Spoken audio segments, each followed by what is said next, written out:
Hello and welcome to the River Republic.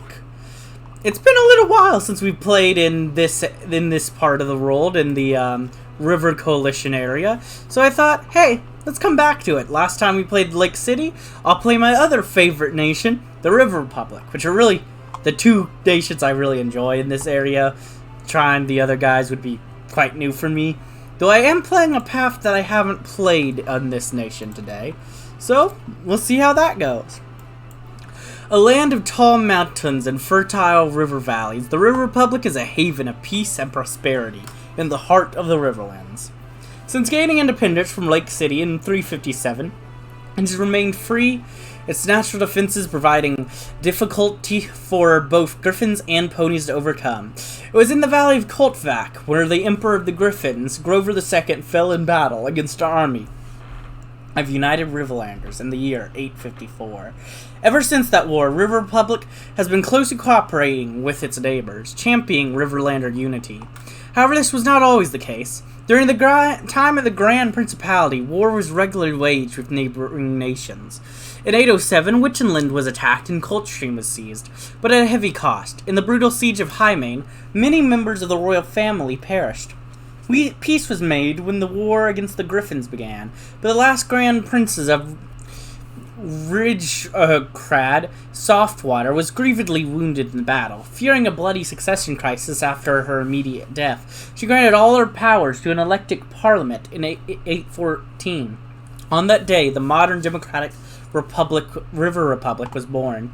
Nowadays, it is the most developed and wealthy nation in the Riverlands, with its capital, Ridgecrad, being a notable center of trade and industry. It was also the founder of the River Coalition, and the Treaty of Coldstream was signed on its soil.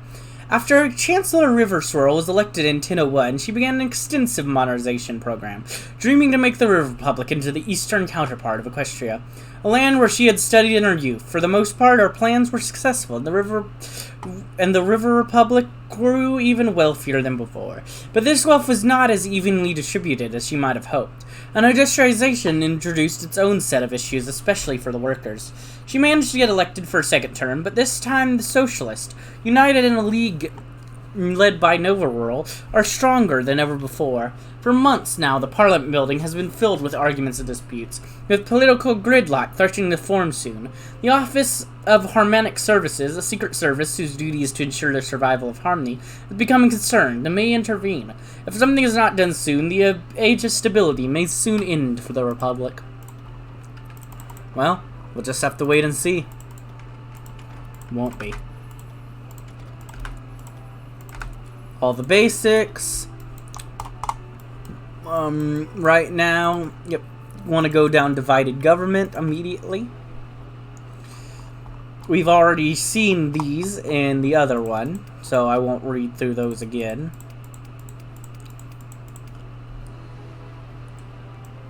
Okay, so this is polar bear community, specifically meme generals. Strange.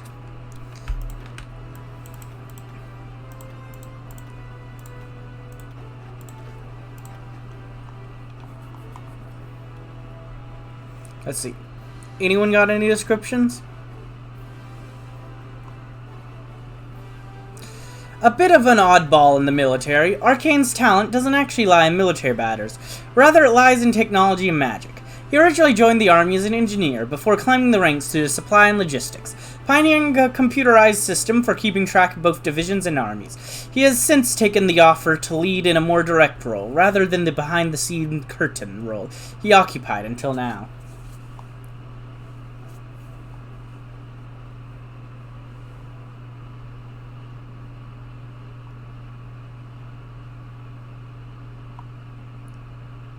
Just them. Just that one. Get specific stuff. Just the one. Okay, sure, why not?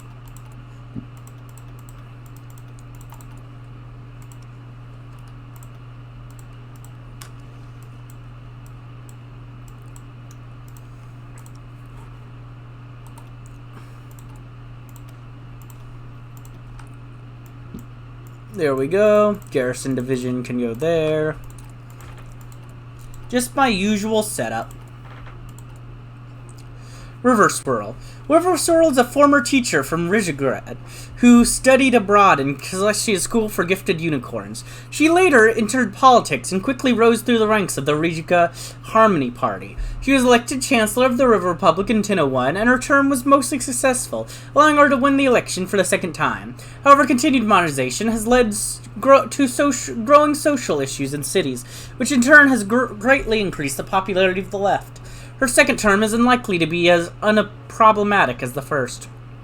City of Three Rivers, located in the center of the Riverlands, where the rivers Griff King, Gold, and Green meet.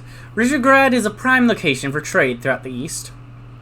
We have an unstable government. Control of Rizhigrad's parliament, the Sabor, is divided between the Harmonic HSR and the left-wing SKR. Both parties have very different ideas and values, so it is not rare to see them block each other's policy proposals. And we've read that before. I'll read this first. The poverty issue. One of the bitterest and most acrimonious disputes between the Harmonist and Socialist parties is the issue of poverty. Thousands of mares and stallions lived on the barest substances, and it is extremely hard for any of the poor to find gainful employment. The stagnation has continued for several years now, and both sides blame each other for failing to act appropriately. The Harmonists, being the majority party, have proposed a bill that would increase investment in industry and infrastructure, arguing that the growth would create new jobs for the poor to take up and lift themselves out of poverty. While the Socialists are unconvinced, preferring the implementation of extensive social welfare programs, the overall leader of the Socialist opposition party has condemned the Harmonist plan, calling it a fat cat benefit act, and has started to expel any socialist that supports it from her party. If more than 90% of her party follows her line on the issue, then the Harmonists may fail to secure a big enough majority to pass the bill. Whirl cracks the whip, killing the bill. The chains of commanding. River Swirl loathed the Saber these days. Granted, it was a necessary part of her duties as Chancellor, but actually face Whirl in the Saber was not something she desired right now. And there Whirl went again. Will the Chancellor apologize to the ponies outside the building for leaving them in the lurch? Aren't they aware that most of our ponies have never had it this bad? River Swirl looked at the clock, groaning quietly. When she realized Nova's rant had lasted over 40 minutes. Then she spotted Ironhoof entering the chamber from the side, waving a piece of paper. He trotted in a light canter over to River Swirl's side, showing her a message. She rose to speak, shooting Whirl an unfriendly glare. I apologize for the brief intercession, but our leadership and role as the heart of the Riverlands demands that we, the River Republic, host and attend a summit to bring together a coalition to renew the Treaty of Kolstein. With those words, she left the chamber, leaving Whirl to rail against her to a missing chancellor. There were some things she loved about her job, and there were some she hated. Uneasy lies ahead. The start of the River Swirl's second term as Chancellor has not been an easy one. Runner-up Whirl has gathered a strong left-wing coalition against River Swirl and her Harmony Party. The two leaders and their parties have radically different ideas about policies, which might result in political deadlock unless a solution is found. The government may cease to function. And we also have this little thing, which is basically the Phoenix program. Public blames the government. Despite the fact that Whirl's socialists were responsible for the government's plan being killed, the public is not privy to everything that happens in the halls of power. As such, the Harmonist Party are taking the blame for the government's inaction and seemingly impotence in the face of poverty crisis. Opinion polls show support for the government being courted, as the people slowly begin to believe that they might just be useless after all. These bourgeoisie fools had it coming. The Emergency Powers Bill. The HSR is a broad tent of political viewpoints, united only by their fear and hatred of communism. As such, they rarely agree on anything, and River Swirl cannot even trust the majority of them to support her on hard issues most of the time. However, today is a rare display of unity. The party has unanimously passed a resolution to provide the Chancellor with wide-ranging powers in the event of an emergency. ostensibly meant to preserve the Republic's ability to fight wars and suppress rebellion without being crippled by obstructionist politicians. Many note that the bill leaves the definition of emergency up entirely to the discretion of the Chancellor, and thus it is a dangerous first step on the path to autocracy. Despite these concerns, the HSR has been so disgusted by the recent socialist attempt to paralyze our democracy that it has consented to allow this bill to be drawn up. The bill was voted through by a rare united front of harmonists, and now all that the River Swirl needs to do is to sign the bill into law. I must think this over for a while. I'll think about it. We'll have to think about it, you know? A warm welcome. There were good days and bad days, mostly mediocre days, though, but despite this, it was a good day today.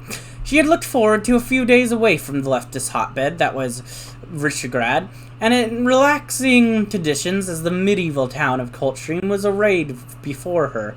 A few hours of boring meetings, but other than that, 3 relaxing weeks of nothing, while Ironhoof ran the show. There would be a price to pay for it in the end, but that lay in the future.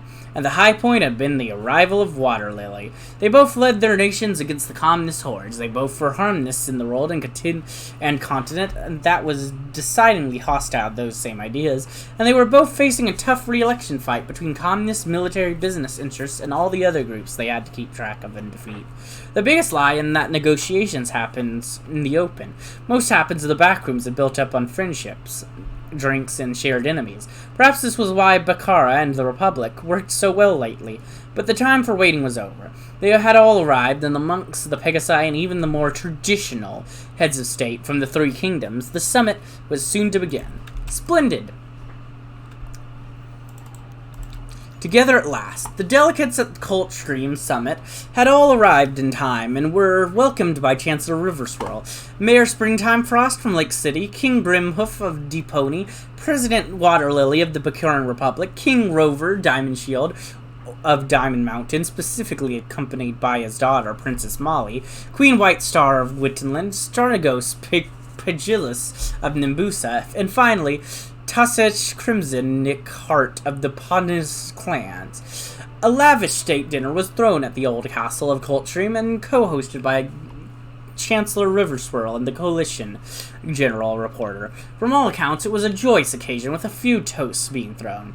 The evening continued with the traditional ball, though not all the leaders attended. Strategos Pagisil, who had already barely partaken at the state dinner, went to bed early, while King Rover Diamond Shield went back to his apartments, but was represented by his daughter, Molly. The ball, attended by many honored citizens from all the coalition, opened with what could have been a diplomatic faux pas.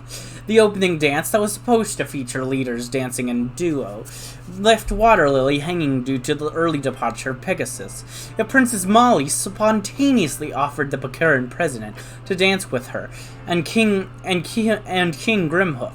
Though awkward, the dance endeared the crowd and the fashion journalists in attendance. More gloom was Mayor Frost, who was seen dancing at the end of the ball with Chancellor Swirl, after having spent the majority of the evening riding in an alcove. Finally, the night ended up a demonstration of Anna Ten's techniques by the Crimson Nick Hart and her entourage at the request of Princess Molly, drawing many cheers before all the leaders finally went to bed to get some much-needed rest before the various meetings of the summit. The Diamond Province was the relevance of the night. The rural/urban divide. The second issue to cause dissident in the parliament, the saber, is the issue of rural versus urban concerns. The Harmonist Party draws much of its support from the rural farming population, while the Socialists rely almost entirely on the urbanites and factory workers for their votes. However, in recent years, the farmers have begun to feel that even the Harmonists are not really their friends, as they have spent more and more time dealing with budgetary and economic concerns, and less time addressing the issues that matter to them. They complain a lack of good infrastructure, making it hard to sell their crops, of the high cost of fertilizer, making farming less profitable than it could be, and especially of the lack of policy in remote rural areas. Riverswirl absolutely cannot afford to lose the farmer sport, and so she has drafted a rural development plan with a view to consolidate their loyalty to Harmony. The Socialists, understandably, are less enthusiastic about this plan. While they cannot scupper the bill entirely, they are advising it to be amended substantially to spread its funding between urban and rural areas, a move that would benefit them and only them. The only question that remains is whether or not they will be able to secure enough support from the less loyal Harmonists to get what they want. The bill passes unaltered, enough harmless defect that the bill must be amended. Amend that bill! Practically a vacation. For some, the summit was a chore. For others, it was a duty for greater good. For River Swirl, it was practically a holiday. Compared to the adversarial nature of the saber and the never-ending pain in the plot that was Nova Rural, being in a small, harmonious city with a good food and wine, and even the usual politeness of diplomacy to boot, had been immensely soothing for River Swirl. Talking with old friends from Lake City and Deponia in the diplomatic corps that she had not seen for a long time, and the dinners that all the leaders had to attend as part of their duties to keep up appearances. It almost felt like she was that bright young thing on the Regican political scene 18 years ago that had just been elected to her seat of the West. For all the talk that Pegasus and Diamond Shield made of this being a superfluous thing, River Swirl was quite convinced that the summit was a pleasure and an honor to host, even with those small meetings about the proposals of further integration, of the coal and steel community and science society, and of course the Griffins, and that were always there to attack. The summit was a joy to be at. Long hours of talking international politics, discussing the fate of communists, which they were sure to meet soon. For all that, River Swirl thought this was a week of talk, wine, partying, and the occasional work-related responsibility associated forthwith. Who says work and life can't mix? Oh, yeah.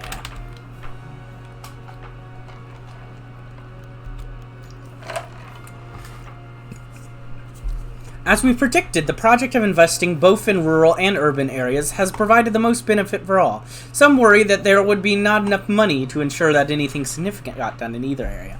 But this turned out not to be a problem, thanks to excellent scientific management principles. This significantly eroded support for Harmonists, expanded our base among the farmers. Yet more proof of the superiority of scientific socialism. Political power. Nice. An unlikely coalition. The summit consisted of a flurry of meetings, many of which allowed for bilateral deals to be made. However, there was one main event, the plenary meeting from which conclusion would be drafted the summit's final declaration. Each spoke. River Swirl, as this year's host, opened with a cheerful, if timid speech. Shardos Pechilius spoke next, putting the meeting of a foul mood with his strict interpretation of the treaty and his defense of harlotry against perceived criticism. King Griffhoof followed by trying to appease and reorient the discussion towards the issues of the West and the slaughter in Longsword. President Waterlily pounced on this and spoke of moral leadership and the need to prevent such atrocities. Queen Lightstar also condemned Longsword, but focused on Griffin raids and remained uncontroversial. Crimson Nickhart advised a closer look at the South and the crimes committed in Austerland and Barrett, as well as the controversial ideas of a detente with the militant nation of Kaza. King Grover, Diamond Shield, opened lambasted slights against his kingdom and criticisms of their continued use of slavery, requiring his allies to instead focus on their military spending. With only Quiet Mater Springtime press, tournament meetings this weekend felt like the summit would end on a bad note, and yet the Quiet Mater instead breaking the master streets about this rain and then of atrocities committed west and south. The importance of and beauty of democracy, and a desire to see the coalition form closer ties. This speech caused a pause among the attendants, then a small applause, despite King Rover's disapproval. It was, after all, a rare moment, one of agreement between the de facto leader of the status quo and the most militant nation of the coalition. Now it was for the coalition general reporter to draft the final declaration. Let's go and read it in the press. We've already read that, so... In fact, I think we've already read that event, but whatever. The end of a holiday. What is common about all vacations holidays is that they end at some point. And as summit ended, so did the holiday of River Swirl. There wasn't a lot to look forward to in Regigrad. The non-stop demonstrations that the SKR had arranged outside the Saber, and Nova Rural, who always had that smug look on her face of someone who about to make a stab at the HSR. River Swirl sighed and boarded the train back to Regigrad. There was always another fight, always another day, always another project. The Talzar Commune. The third issue that has come before the cabinet is an odd one. A group of urbanites, upper-class city ponies, has left their dwellings in Regigrad and taken up a primitive agrarian mode of existence in the Talzar Hills, located in the state of Coltonia. They've begun to forget that they are, in fact, part of our country, and ignore the central government's orders. They refuse to pay their taxes, refuse to respect police officers, and in general act as if they were a completely independent country. Things have come to an head as a tax collector was attacked by Tesserites when she tried to force them to comply with the law. This has led to fresh tensions in the government. On one hand, this is a flagrant attack on the government official and cannot be tolerated. On the other, the official was a tax collector, and most of the public is having a hard time mustering much sympathy for a tax collector. Still, there is a general consensus that something ought to be done about these play-pretend farmers. After much wrangling, it has been agreed that one more diplomatic envoy should be sent to tell them to buzz off, but both political parties suggested their own candidate for the task. The Harnesses favor the hard-muzzled Marshal Hector Little, while Novarold itself has offered to go as a socialist representative. Novarold will see to this personally. Good luck! Have fun! Probably won't be that fun. A Nova of Emotion. In a moving display, Novarold has announced today the formal status of the Talazar Commune as an autonomous region of the River Republic. The Talazarts have apparently agreed to pay taxes and follow the laws of our country, provided that we allow them to govern themselves. This decision, which Novarold by no means had the right to make, has been seen as a direct attack on the legitimacy of Novarold's government. Despite the outrageous overstepping of her authority, the public as a whole seems to just be happy that the issue is dealt with, and no pony seems to be willing to go to bother of overturning a solution that seems to be working. It seems as if the illegal decision must be allowed to stand. Comrade Novarold's plans are executing precisely as planned. Yeah, they're going really well for her.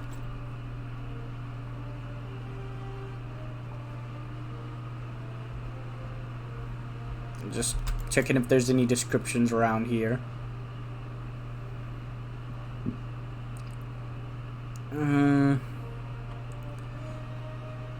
Oh, actually, some of these do. Okay. Agent Dossier. Dead Drop was born along with her twin sister, False Flag, in the Cantonian countryside. She spent her early years playing pretend and hide and seek with her sister and the other foals, baking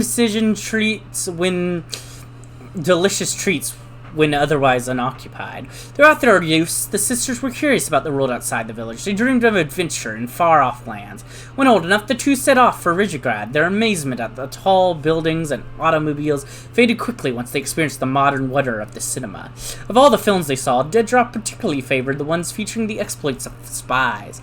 Oftentimes, she dragged her somewhat less enthusiastic sister to see them on release day. Eventually, the magic wore off, and the two agreed that they could easily do better than the agent depicted in the films. Dead Drop actually decided to go for it, bringing her sister along. She sought out the OHS and managed to get them both hired. Drop was excited. With their new occupation, she had a chance to live out her dreams and fantasies. Their special talents seemed uniquely suited to spy work, resulting in good performance in the field, and helping to pave the way towards smooth advancement in the agency. In her spare time, Dead Drop runs a bakery in Regigrad with her sister under their covert identities, and still likes to bake all sorts of pastries. She particularly enjoys the taste of torta, pins, richa, and chatte a la creme. Her favorite pastime is still playing with disguises. Then we have False Flag, was born along with her twin sister Dead Drop in Cantonian countryside. She spent her early years playing pretend and hide and seek with her sister and the other foals, baking delicious trees when otherwise unoccupied. Throughout their youth, the sisters were curious about the world outside the village. They dreamed of adventure in far-off lands. Of all the films they saw, False Flag, she was often particularly in... Oh, okay. Of the tall buildings, automobile faded quickly. Of all the films they saw, False Flag found particular enjoyment in tragedies. Their sister's love of spy films meant she was often dragged along to see any. One day, her sister decided the two of them would be much better spies than the ones in the film. False Flag, assuming this was a joke, readily agreed with her sister. However, her sister took this seriously and actually dragged a False Flag into the OHS, somehow getting them hired. False was initially reluctant about their new occupation, but soon took it like a fish to water. Their special talents seemed uniquely suited to spy work, resulting in good performance in the field and helping to pave the way towards smooth advancement in the agency. In her spare time, she runs a vacancy. Her favorite pastime is still messing with her sister. She particularly enjoys the taste of key lime pie and cinnamon rolls. Alright then. Yeah. Nova makes her move. It is no secret that River Swirl and Nova Whirl hate each other, and constantly attempt to undermine each other's positions, but it was only today that their mutual disdain came fully to head. As the climax of a particularly heated debate, Nova Whirl publicly proclaimed a motion of no confidence in the Chancellor, and as if planned in advance, her entire party followed behind her. This puts River Swirl in an untenable position. She can no longer run a democratic government without at least the nominal confidence of the second largest party. If her own party was united, they might have been able to press on and simply ignore the Socialists, but the HSR is a loose coalition of conservatives, liberals, and social democrats, united only by their fear of and mistrust of the SKR. Many of her own party members abstained from voting, or even shockingly voted no confidence also, leaving the Chancellor with few options. She will have to go to the polls. Dissolve the government and hold a snap election. You can now activate electioneering decisions for the decision menu. The outcome of the election will depend on which party has more support on election day. It is time to undermine the government. The workers must be free, and winning the election would be a major step on the road to freedom for them. We must use any means necessary to overthrow the cruel system of capitalism. Woo! Let's go! Look at all that communist support. Look at it. Coop in Lake City. I mean, that's not the direction we're thinking about going, but...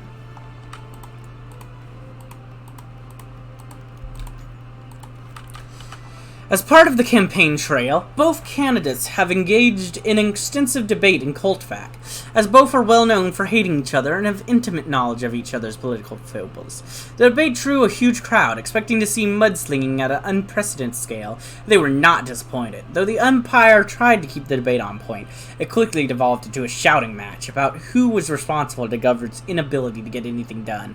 Police eventually had to disperse the crowd and end the debate prematurely in order to prevent a riot from breaking out. Nonetheless, the crowd on that day was more impressed by Nova Whirl.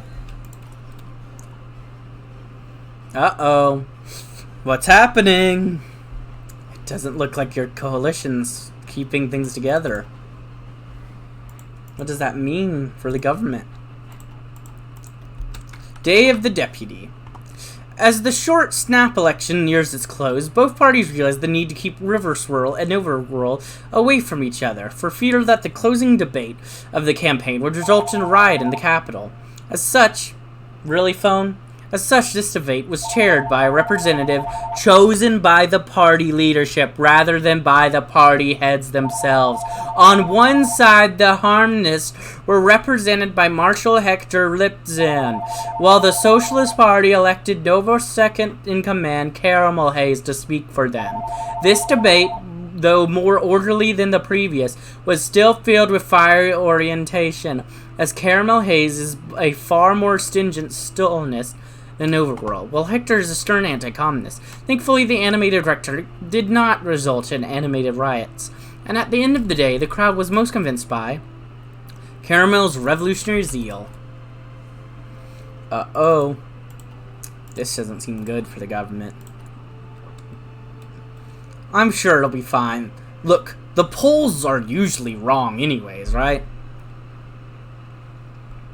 Yeah, I mean, you could never trust the polls anyway, so it's probably fine.